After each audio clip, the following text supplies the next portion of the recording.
order at 5:30 p.m. Tuesday, February 22nd. It's the regular meeting for the Fargo Board of Education. Is there a motion for approval of the agenda? So moved. And is the second? Seconded. Okay, there's a motion and a second. All in favor signify by saying yes. Yes. Opposed? Yes. Motion passes. Wanted to mention too, we have Brian, a board member, on the phone this evening, and I believe Robin is planning to join us, but she indicated she would be a little bit late. We don't have anyone that has signed up to address us this evening from the audience, so I'd like us to please move on. Actually, that is right after the celebration of success report. So, Mr. Gandhi, why don't you please make the introductions for that? Sure. So I will go ahead and call up Dr. Denise Jonas to make the introduction for our next presentation, Cass County CT Director. Good evening, everyone. Happy Tuesday, Valentine's Week. So I'm excited to be back. It's been a while since I've been at the regular board meeting with you. And what I'd like to do is share a little bit. We're spotlighting one program. It is CTE month. February is CTE month across the nation, and we try to spotlight CTE in many different ways. And one of those efforts is to meet with our boards and share information. Because we have several programs that we've already presented on over the years, you can see that it is about the whole CTE program, but tonight we're going to spotlight health sciences. And because it is CTE month and because it's budgeting season, I also have a special treat on the table for you, if you would like to take a look at that. On the back, we'd like to thank you for your support. And of course, to add to the budget, each of you were given a little bit of a check. So you can use that wisely, however you see fit. But we just really want to thank you for all you do to support our career and technical education programs. We do know that they are unique spaces. They're filled with unique equipment, and that takes on a unique budget to make that happen. And it's because of you and your support that those continue to happen in Fargo Public Schools. So we are very honored and very proud to be here tonight. And with that, we want to always step back and say, how does this fit into the vision of Fargo Public Schools? And what we can share with you is tonight we're going to talk about 3 specific areas where we meld with the operational plan and support the mission of Fargo Public Schools. That is with our student achievement and growth. We have our student leadership through co-curricular activities, and we also will be talking about our business partnerships. And tonight, Jack Olsen is here to visit with us a little bit from the student perspective, and Mrs. Donna Aho from the teacher perspective. Keeping a sense of what our purpose is for education in general is choice ready, and we want to have the right student and the right path for the right reasons. And as we continue to talk about what does that mean in education, it means anywhere from a certificate to a 2-year degree, 4-year degree, military, whatever option helps our students to be successful in life and be prepared to help support the community and as a citizen. And it looks different for all students, so we want to think about that as we prepare our Career Pathways K-12. When I talked about uniqueness of our programs and our collabs, it is very unique in this particular program area how we hire instructors. I don't know if most of you know that there really isn't a program that prepares a teacher for health sciences education like they do an elementary teacher or a music teacher or a science teacher. So in the area of Department of Career and Technical Education, there's several program areas that have alternate licensing. And one of the alternate license programs is health science. And our teachers really come to us from the health and occupational area. So they may have background as a physical therapist. Most of ours come to us as nurses because we are working on certified nursing assistant coursework. But there's other communities that have people that have been lab technicians and have demonstrated skill sets as well.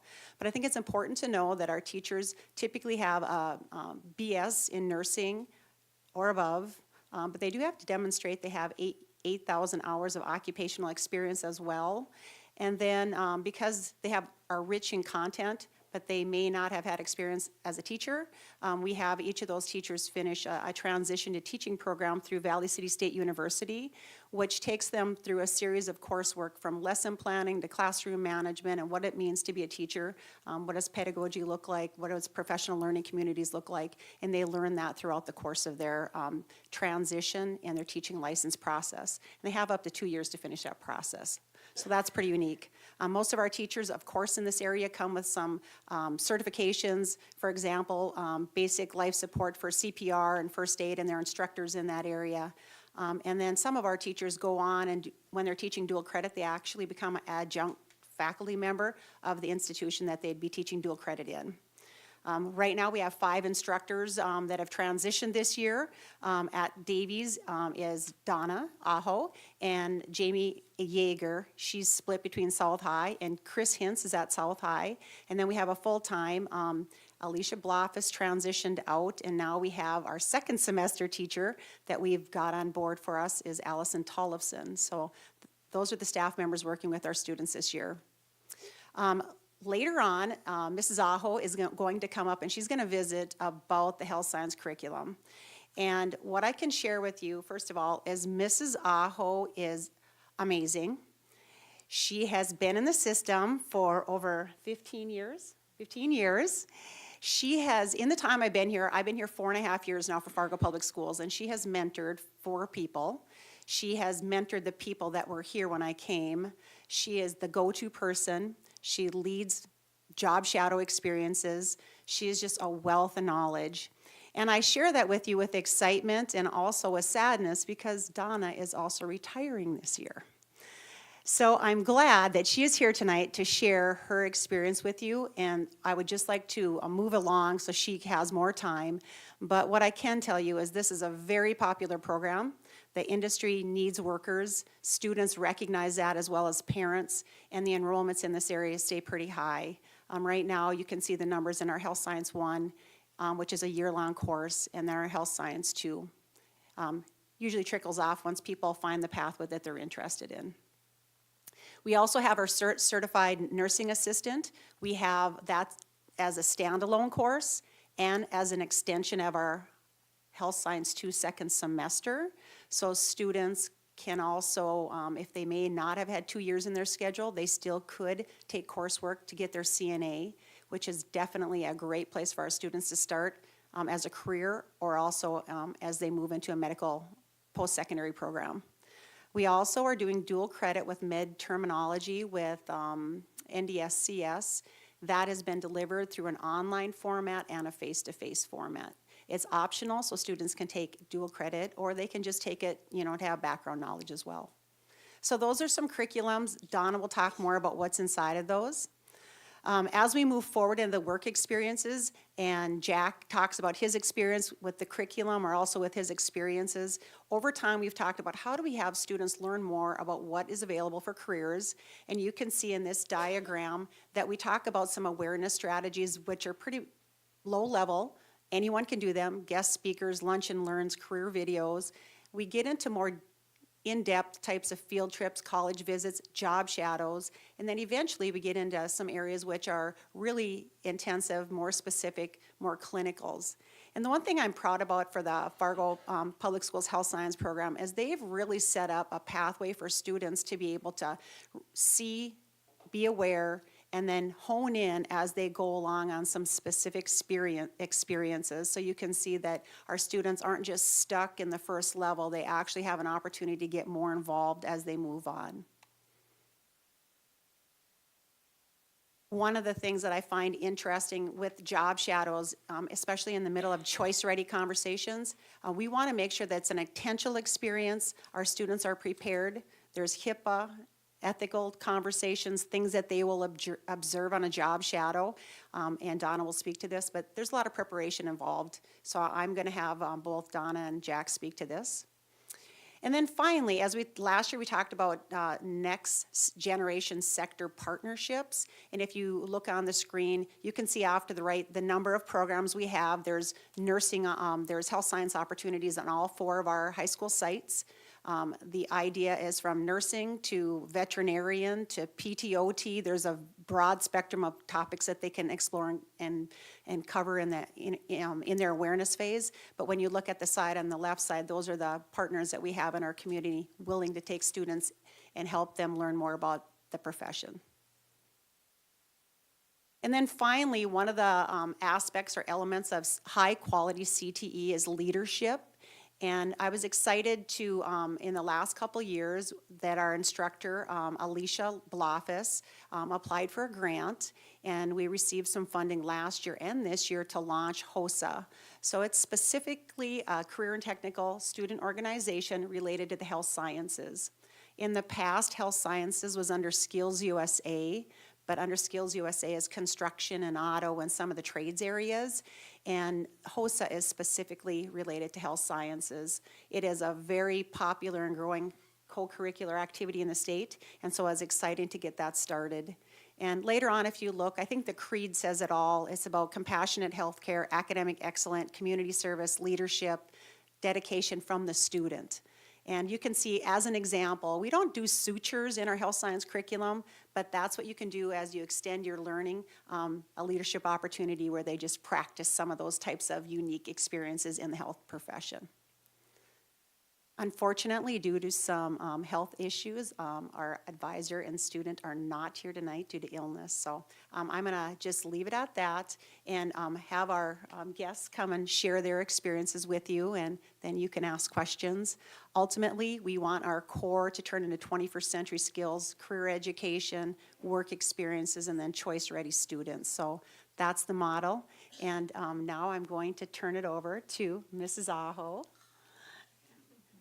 Her retirement present for me is a presentation to the board. How's that? So nice of you. Thank you. Thank you. I'm short, so is this, everybody can hear me? Thank you again for having us here. It's an honor to be able to tell you a little bit about our program. We're sometimes the best kept secret around, but the students are hearing about it. And in our first level, the students really learn some basic health terms, and they do take the legal and ethical units, which they have to pass those tests to qualify to go out on a job shadow in the community. The students get to pick from a selection of many of the sites that you've seen on the slide, and off they go. We're not there with them, that we just prepare them well enough where they have actual learning objectives on what they hope to gain from that.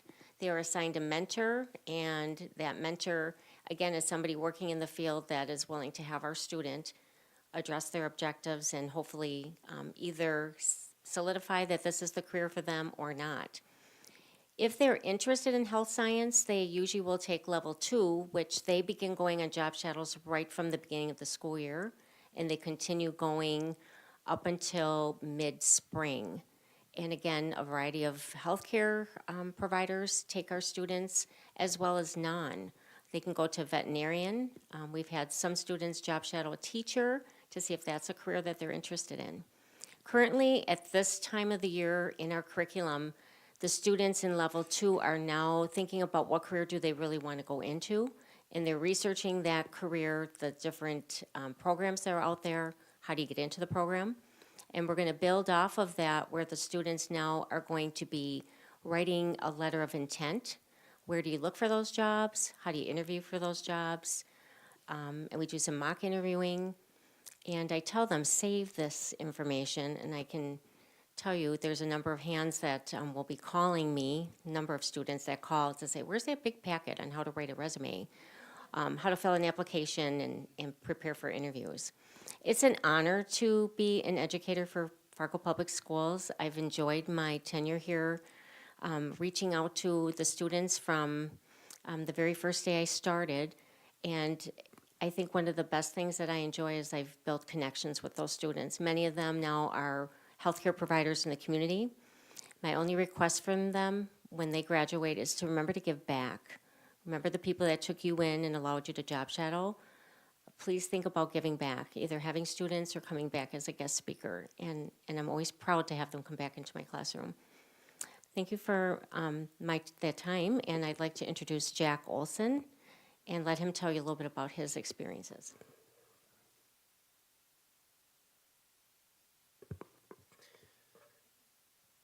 You guys hear me now? All right. So my name is Jack Olsen. I'm a senior at Davies High School, and my teacher is Mrs. Aho. She's incredible, like was said earlier.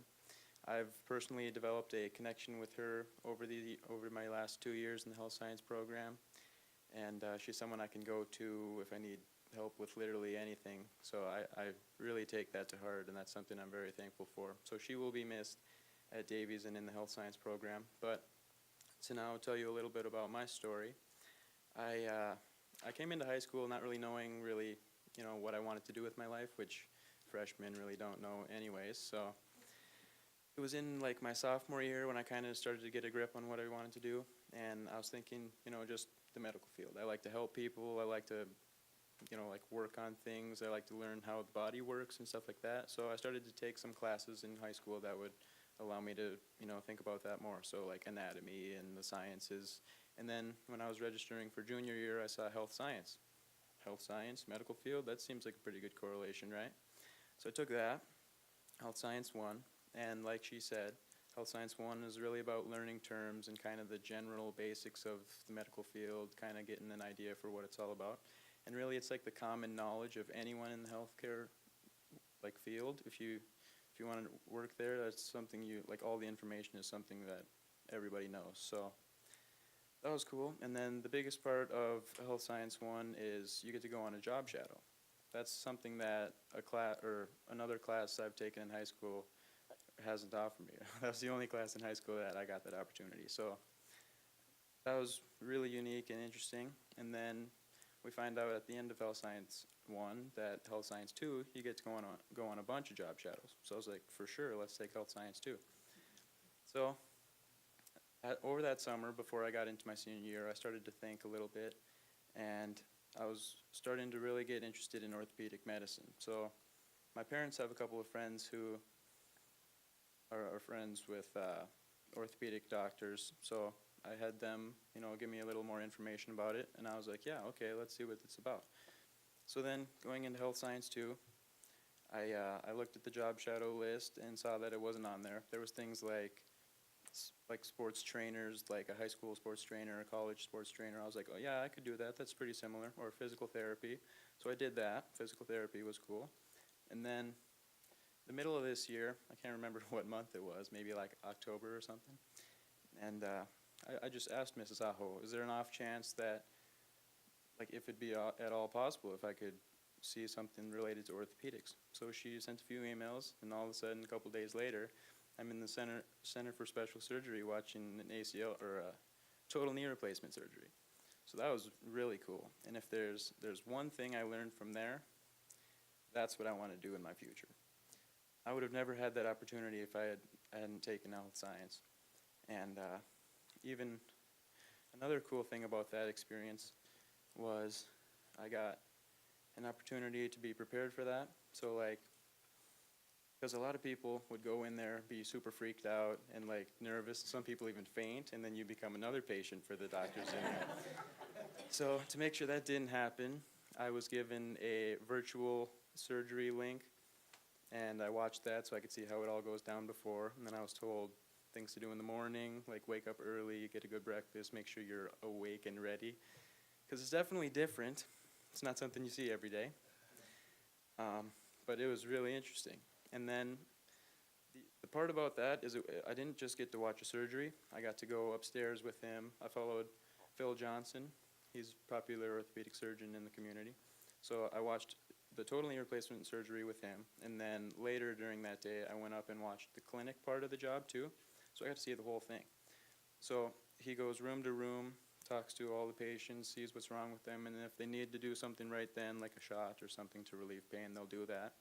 And then actually, there was one patient who had problems with an ACL. So they planned a surgery there for the next week. And then at the end of the job shadow, he was like, Jack, do you want to come back and watch that ACL surgery? And then you can see the whole loop. So I was like, for sure, that'd be awesome. So then going back to school the next day, I asked Mrs. Aho if that would be okay. I'm kind of cheating the system here. This isn't on the sheet. Is that okay? So she said yes, of course. Lucky enough, I got to go back. And the ACL surgery was really cool. It was a different experience than the total knee. It was all arthroscopy, which is they jam a camera into you, basically work things from the inside. And let me tell you, it's pretty interesting. It's you definitely can see how they go to school for so long. But Anyway, so my experiences there were tremendously important in what I want to do in the future and in that decision. And that can be said from a lot of students too. I actually, in preparation for this, I talked to a bunch of my classmates and asked them just simply if any of the job shadows helped them make a decision towards the future. And I would say like all of them, if not maybe one or two didn't, but they said like definitely this class helps them, because if you're not like me and you, like, because I know what I want to do in the future now, or have a pretty good idea. So I can go into college, you know, study the courses I think that would be good for that, and I basically can plan my future now. But some people, they still don't know, which is fine, because at least they've gone on these job shadows, they've seen what the jobs are like in the community, and they realize, I don't want to do that. So they can at least eliminate an option. So that's cool.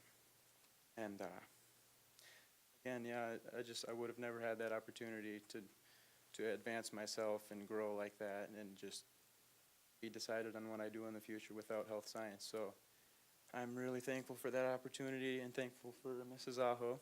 But yeah, so thanks for your time. That's all I have to say.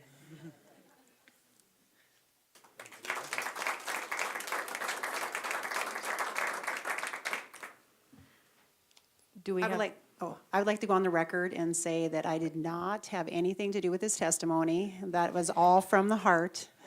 And what he shared was spot on with what our goal is. So I'm excited to see that came together, and it is happening. So thank you very much. We wish you the best. Yes. I was going to say, Jack, that I was going to use the word testimony. That is excellent testimony for this program. You might be asked to help us further explain our program down the road. You never know. Any rate, wonderful to see and get an understanding of kind of this pathway that you've been going on, and sharing that with us, and it'll be interesting to see where you land in the future. Does anyone have questions? Jack or John? You mentioned in the presentation that there are dual credits available in part of this. Who pays the tuition for that? Or is there tuition? I would assume there's There tuition. is, yes, there is. Students pay for the tuition. Okay. There is a And- reduced rate in this scenario, but the students pay the tuition. Okay, thank you. And one other question. I noticed in a lot of these pictures, it looks like a clinical setting or a medical facility. Is that in our schools, or are these students at a facility in town, or? No, these are, each site has a location where, because of the skills training that they need to do the lifts and they need to do the transfers, each site has 5 or 6 beds, hand washing. There's all the skills that I've just touched on, the ones I know, and but they have to pass those in the CNA testing. So the teachers use those as a real life school-based work environment, I would call it. But yeah. Okay, great. Yeah. And one follow-up on that then.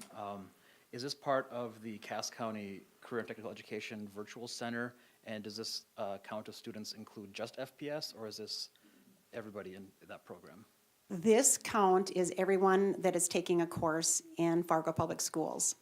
The Fargo North program is actually funded in part by Virtual Center, Cass County. So funding reimbursement looks different for the program at Fargo North than the other 2 programs at South and Davies.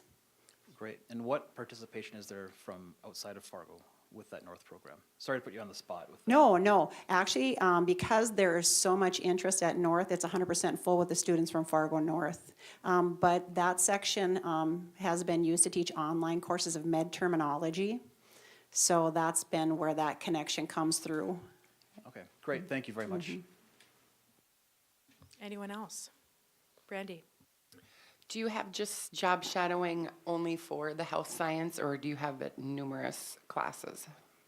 I would say this is the most systems approach within the curriculum. And other programs, we have job shadowing or co-ops, but it's not as intense or developed as this particular program. One of the incentives is because it's such a broad program, students see experiences. One of the challenges we've faced in recent years is because of HIPAA regulations that many larger sites have asked us not to job shadow. So that's been very challenging for our instructors, and Donna has worked very diligently to keep those relationships open. but part of their policy, let's say like Sanford, we are no longer, our Essentia, we're not a part of the job shadow environment in those organizations. So,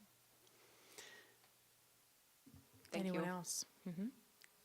Did you think- have a follow-up, Brandy? No? Okay. I think the one last thing I would say is every year, around 30 students or test out of their CNA, which is quite an accomplishment to have students enter the workforce, probably at 16 or 17 or 18, with a job that's helps them with their career and also has a very good wage. So that'd probably be the last nugget.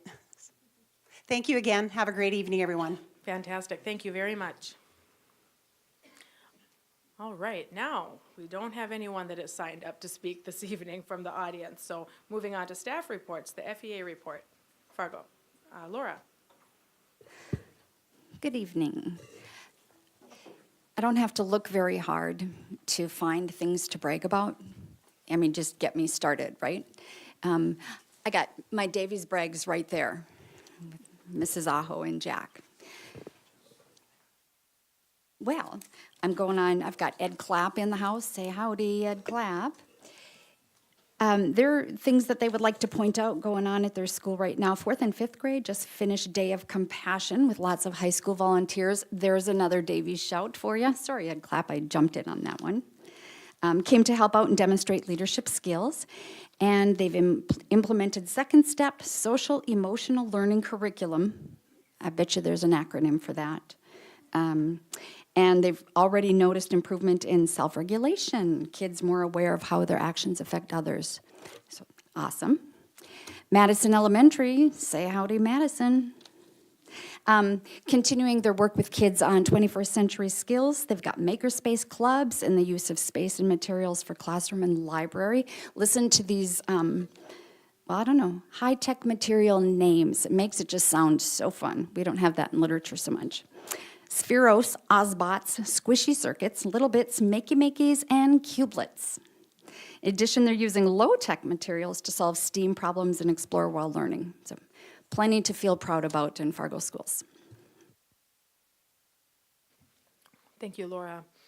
Dr. Gross, the student mobility report.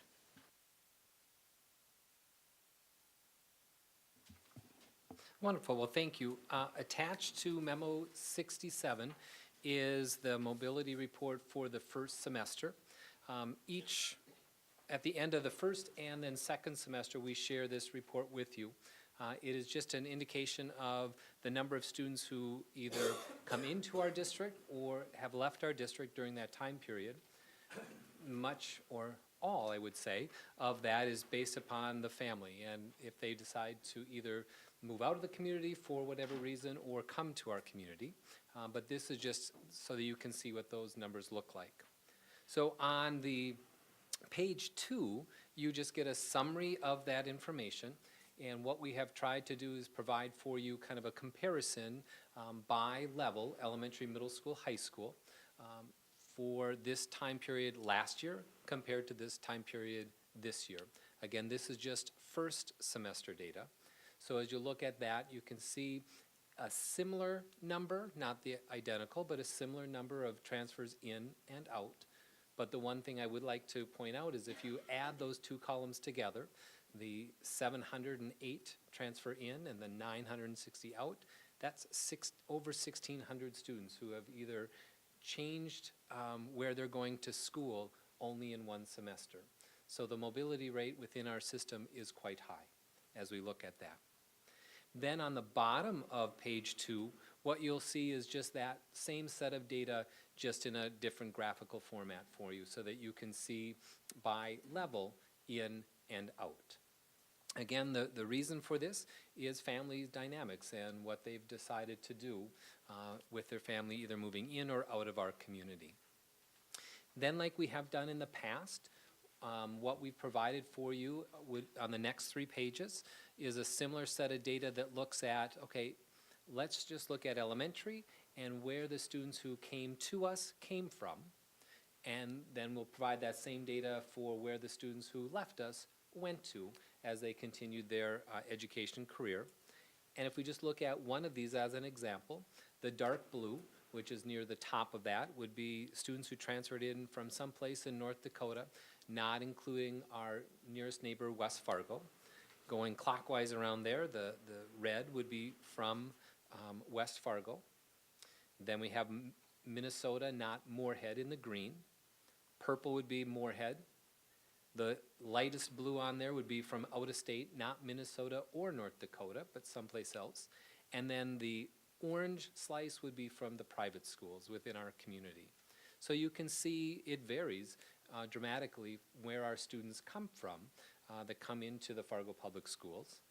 On the bottom of that page then, you will see the same color scheme and the same headings for where students went to if their family decided to move out of our community. And then on pages 4 and 5, you'll get that same set of data for middle school. And you can see the transfer in and percentages by those areas and out. And then finally, that last page would be the high school data. Again, using the same color scheme so that you can compare around, in and out. This is just for the first semester. We will, at the end of the school year, pull this data back together for you and share that with you.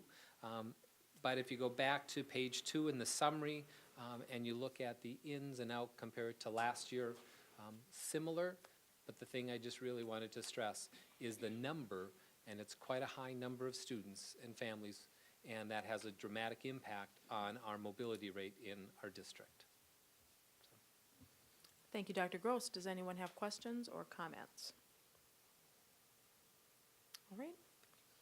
Moving on to the superintendent's report. Mr. Gandhi? Sure. So I think just a conversation that we've been having recently has been around the weather. I think North Dakota winters have welcomed me to North Dakota very well. So just kind of wanted to give an update of where we are with some of the questions that we're getting with weather and what we do know and what information we're still kind of waiting to make determinations on what makeup looks like. So as of right now, Fargo Public Schools is expected to utilize its 2 storm built-in days that we have in our calendars, which are April 22nd and May 10th. We have exceeded the amount of the 2-hour delays and the school closures that we've had thus far does require us to make up more time as of right now. But we don't know what that will look like because we're waiting to see a couple of things. First, it's still pretty early and there's still some projected weather and we don't know what could happen. So we want to see what the total accumulation of time is that would have to make up. And then recently there's also been conversations around what does forgiveness look like in the state of North Dakota. That would be a decision that the governor has to make. And if that was an option that our district was able to exercise, then that is something that we would explore. So right now we know that we have to use those 2 storm makeup days on April 22nd and May 10th, but we can't provide further information because there might be more storm days coming, and that's not a forecast. That's just saying it's still pretty early in the winter season, or there might be forgiveness coming down the road, and if that's something that we want to explore, then that would change what our makeup looks like as well. Thank you. Anyone have questions for Mr. Gandhi on that? Thanks for the update. Moving on to the legislative update. Mr. Gandhi and Jackie, Gab?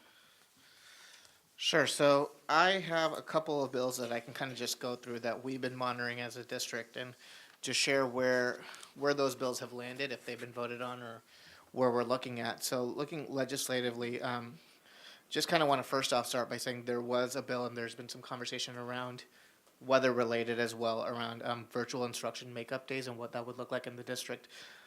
That's a bill that was defeated. And so it's not going to be a requirement that schools districts submit a plan for virtual learning to DPI. But obviously that's an option that if, that was accessible for all students that we would want to explore and take a look at. But there's a lot of consideration into that as well. The 3 bills that related to the North Dakota's Common School Trust Fund were all defeated recently as well. One of the bills that we've talked about in the past has just been with IT department and cybersecurity and the Department of Instruction kind of taking on that role for cybersecurity, and that would be Senate Bill 2110. That bill was approved, so that's going to put the State Information Technology Department in charge of all state agencies and sub-entities, including school districts. A couple of other bills that we've been following that were recently approved One was Senate Bill 2171 that would establish professional credential for teachers of computer and cyber science, which is the state is also working on developing the standards for that curriculum, and that's something that will be district-wide, and North Dakota will be one of the first states to have a full K-12 cybersecurity curriculum, so we're excited about that. Senate Bill 2300, this is a bill that is very much aligned to one of our district legislative priorities, and this appropriates funds for the Department of Human Services for behavioral health grants to schools. We understand that this is a big need for us as a district. How do we better meet the needs of our students, and how do we support the mental and emotional behavioral health? So that is a bill that has a hearing next week, and that's something that we strongly support because that's really aligned to one of our biggest legislative priorities, which is the social and emotional learning for our students.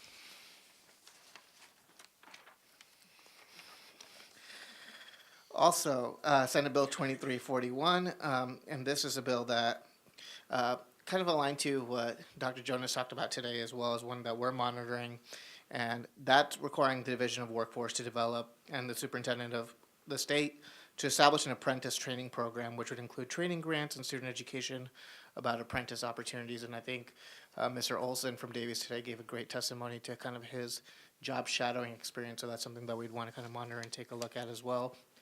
And then lastly, going back to a little bit related to the weather in our school calendar, House Bill 1346, that was recently approved, and what that does is changes the length of school year requirement from 175 days to hours. And so it's 962 hours at the elementary level, and then 1,050 hours of instruction for middle and high school students. And that will allow us some flexibility in the calendar on how we calculate days or even make up time that we need. That was a very thorough update. Thank you. Yes. Does anyone have questions? Robin? On the calendar, are we required by law to have 2 days built in for snow days? Correct. So there might be some fallout on that too after the. Correct. Okay. Anyone else? Okay, thank you very much. All right, we'll move on to the consent agenda. And I'm just going to read through here for our audience what that includes. We address the minutes of our previous meetings, and we have 2 minutes that we will be addressing. It's from the January 22nd. We had a joint meeting with West Fargo schools, so we have the minutes from that meeting, and then the minutes from our regular January 22nd meeting. We have some human resources items to approve, and that covers if people are leaving the district or we're hiring folks. We have a couple of monitoring reports. We have 3 bids that are on the consent agenda, a couple of roof replacements, a cargo van for the maintenance department, and an E-rate award of bid, and then also a pledge of assets report, and that is always included on our consent agenda. So just with that explanation for those not familiar with what we normally have on that agenda item, is there a motion for approval? I move approval of the consent agenda. Is there, okay, there's been a motion and a second. All in favor signify by saying yes. Yes. Opposed? Yes. Motion passes. We're going to move right through to board reports because we don't have a business item on the agenda this evening. I will be distributing the March Superintendent Evaluation Report. It's a hard copy for you to take with you this evening. Anne Marie, I believe you're sending electronic as well, so we can work from either an electronic or a hard copy. And let's go, while I do that, let's move on to committee liaison and correspondence reports. Brandy, would you like to start? Sure. I just have a few here. On January 25th, I did attend the Career and Tech Education Day over at South High. I did go through the welding, the auto, the construction management, and woods. It was pretty cool because it was a hands-on for welding, so I got dressed up in the nice little welding outfit and got to experience the welding part of it. And my son actually was the one that was in there teaching me, so it was pretty cool. He made sure that I had all the gear on and everything. So I do want to say this is really, I think, important because they let the whole school come through there and get to try out. They had little stuff that the kids, they had a little Spartan, or I mean, a South High Bruin. And so the kids got to weld that and take it with them. So it was really a neat experience. And just with visiting with the kids, a lot of them just really had no idea that they wanted to do stuff like this. So that was really cool to see. And then on Sunday, we had the Impact Fargo for Fargo Youth Initiative planning session. So they're going to be doing their Impact Fargo on April 15th, and that will be offered to all the students, and they did open it up to Shanley and Oak Grove as well. So they're getting in just a little planning stages of that, getting the speakers for that, and that will be held over at the City Hall, the Chambers Room. So that was interesting to hear what speakers they're going to have at that Impact Fargo. And that is all I have. Thank you. Thank you, Brandy. Christy? I attended the Governance Committee meeting, and we also held our Planning Committee meeting.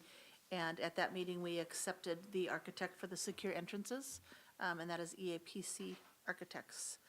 And then we'll be doing a long-range financial plan review at a later date, based on other task forces. Thank you, Christy. Jim?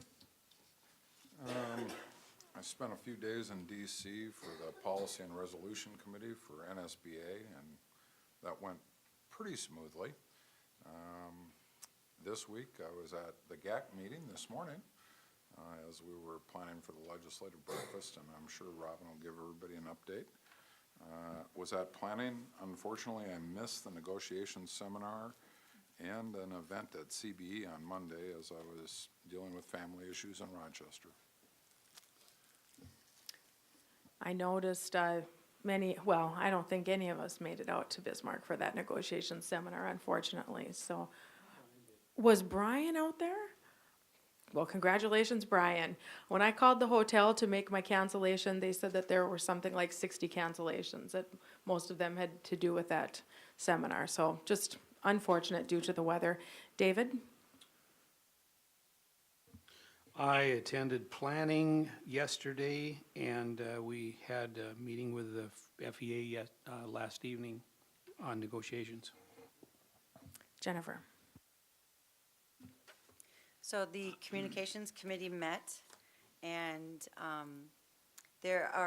we began working through some of the recommendations that came out of our work session with the Aspen Group. And so I'll just highlight a few of the recommendations that the committee wanted to bring forward to the full board. And some of them we may be talking about later this evening as well, but I'll just highlight a few. So consensus was reached. We talked about the opportunities for substitute liaisons at our visits when one of us cannot be at some of them, and if it was a position that is where we're a non-voting member, perhaps we could do that, and we can talk more tonight about logistically how we would notify the rest of the group to see if there was somebody that could be there in our absence. Consensus was also reached around when we talked about community linkage opportunities. We talked about opportunities to connect with our PTAs in sharing things that are right now top of mind. For example, legislative priorities, and perhaps inviting a member to join us at one of our liaison schools, a member from the GAC committee to share, or Mr. Gandhi to share and highlight some of those things right now, as he just did tonight, as a way to form one of those links. Next, we talked about board member orientations and the desire for those to continue and to formulate some consistency in terms of the items that are covered at orientations moving forward. So we'll spend some more time in the future talking about that and developing that plan. Consensus was also reached and a recommendation forwarded from the committee to host informational meetings in the future for board member candidates prior to the filing deadline in an election year. And lastly, we talked about a potential group or book study for the Aspen Group recommendation around policy governance. And again, that's an item we can talk more about tonight at our work session. That's it. Thank you. Thank you, Jennifer. John? Thank you. I attended the Eggs and Issues with the Chamber last week regarding the workforce update that they provided. Labor Commissioner Comer was there talking about the report she had worked through and issued last October about recommendations for what we should do in the state to address workforce items. Several of those were related to education issues, so I'd recommend board members find that and read that. I thought it was very interesting. Also discussed there was the status of the proposed workforce academy in the metro area. That was presented by Fargo City Commissioner Tony Grinberg, letting us know where that was at. Still a work in progress. Disappointed to have to miss that negotiation seminar last week, but yesterday we did meet with the FEA. We were able to come to agreement on our ground rules going forward. We exchanged our initial topics, and we set our next date to meet and exchange our detailed proposals. That'll be March 18th, 4:30 p.m. here. That's a Monday. We also took a quick look at some edits that they had found in the contract related to some typo sort of issues. Came to an initial tentative agreement on that. And that is my update. Thank you. Thank you, John. Robin? I attended the governance committee. I did make it to CBE yesterday, and Dr. Gandhi, or Mr. Gandhi did as well. We judged some project-based learning events, and so that was great fun because those kids can really present. Pretty impressive group. Most of our meetings were rescheduled due to all these snowstorms, so my week is full coming up here, but City PTA is meeting tomorrow, and I'm the legislative chair for that, so if you have anything to share with me, I'd be happy to bring that to that group. Legislatively, this morning we met Governmental Affairs Committee. We worked on an agenda for Tuesday. This is coming up already. So Monday night, we're heading down, hopefully. The social is Monday night at the Radisson. The breakfast is at 7 a.m. on Tuesday, February 19th, also at the Radisson. We're going to chunk it off into some topics here, little introduction, and then we will talk about funding bills, and then cluster them together. And so Jackie and Mark Lemire from West Fargo will work on those. Behavioral health, RUPOC is going to talk about behavioral health bills.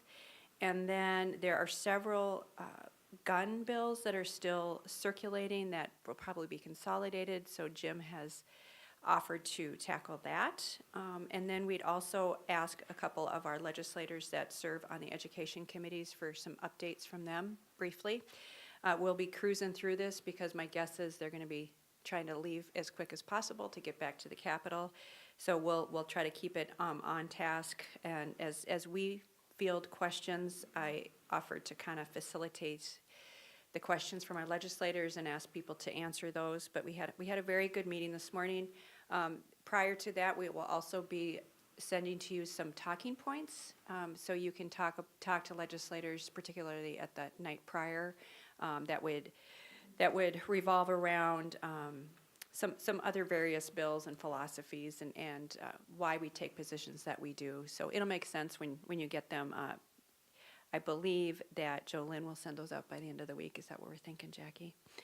So other than that, that was the extent of the Governmental Affairs Committee meeting. I have been on the phone every week with North Dakota School Boards Association for their weekly planning meeting. I've heard a lot of good feedback from our legislators on our update, so I guess we'll continue those. And those spur some more questions as well. Thank you to everybody that did contact their legislators. That's helpful. And then I'm also working with West Fargo on Fridays too, just to figure out who's going to head out the next week. And so a lot of legislative calls, watching a lot of testimony. And lastly, I sent you all a link today about QRAS moving to Department of Instruction. That hopefully you can watch that testimony today. It'll help us understand some of our legislators' positions on education and early childhood education.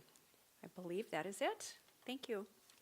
Thank you, Robin. Yes, please do remember, check your email very, very frequently for any of the updates that Robin sends through, any action that she is asking us to assist in regard to sending testimony. And I too have heard back from legislators I've contacted saying, thank you and that it's helpful. Even if it's oftentimes a very similar message, she makes it very simple for us to send that off, and repetition is important as well. So just please remember to do that. Can I finish on that? Yeah. The one bill that I sent you guys today came out of the committee do pass overwhelmingly, and it was voted down due to the surge of childcare providers opposing it. So when they do, if you contact them, they do listen. So it was encouraging for childcare providers. A little bit different from the education standpoint, though. Thank you. Mr. Gandhi? Yeah, Brian, would you have a report to give? Yes, I was able to make it to the negotiations conference there, and you guys will probably think I'm crazy, but watching people drive in a snowstorm and how they do things makes no sense at all. I can see why there's lots of accidents. The negotiation conference was good. Jim was clearly missed. Mike could not feel his shoes. It would have been nice if Jim would have been there to speak a little bit. And I think there were other people disappointed in not him being there, but we understood. It sounds like, John, negotiations committee, you guys are doing a great job. Keep up the good work. I was able to attend the communications meeting on Monday that Jennifer led, so thank you for that. And then this morning I was on the conference call with the meeting with Robin this morning in our governance. And thank you, Robin, for all the updates that you provide in this legislative session. It's really important that we stay on the ball here and fight for public education. Thank you, Brian. I'll visit with you following this meeting. We could talk a little bit about the knowledge that you were able to gain from being the lone person from the Fargo school board out there at the negotiations seminar. Perhaps we can figure out a way for you to share some of what you were able to pick up out there. So I'll contact you separately about that. And Sure, that sounds good. Are you joining us for the work session following this meeting? Absolutely. Okay. Thank you for your commitment, by the way. Called in for all these meetings. That's wonderful. I never want to drop the ball for the team. You guys are great people to work with. They are. The Native American Commission met last Thursday. I serve on that group, and on Valentine's Day, on February 14th, there is an event at the Civic downtown. I believe it starts at 1, although I'd need to double check. But it is to make sure that we remember missing and murdered Indigenous women. So there is an event inside, I believe the lower level of the Civic, and followed by kind of a walk or a rally downtown, if anyone is interested and able to attend. I am sure wearing red would be appropriate, not only because it's Valentine's Day, but that's the appropriate color for to keep missing and murdered Indigenous women in our minds and in our hearts. I attended governance, GAC, communications, and this morning work session planning meeting for what we will be doing following this board meeting.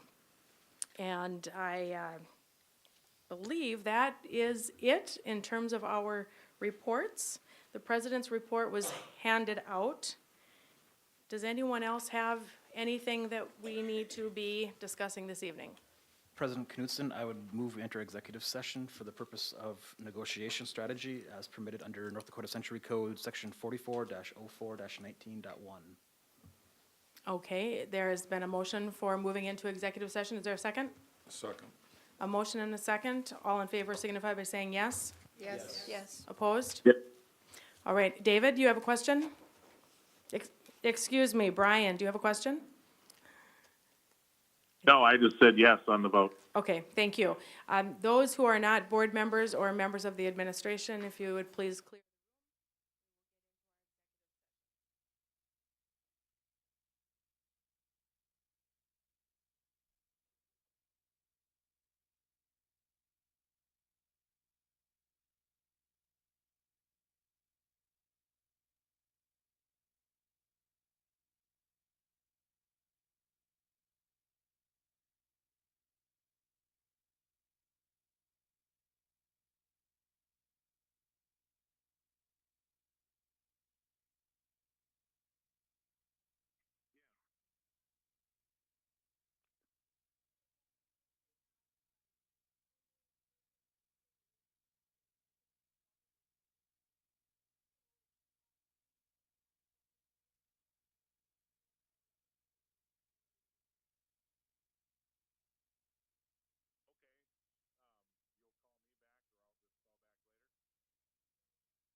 It is 6:37 PM, and we are back in regular session of the Fargo Board of Education. There is nothing else on the agenda? Is there anything that anyone else needs to bring? No? Okay, well then, there we go, 6:37 PM, and we will adjourn the regular meeting of the Board of Education.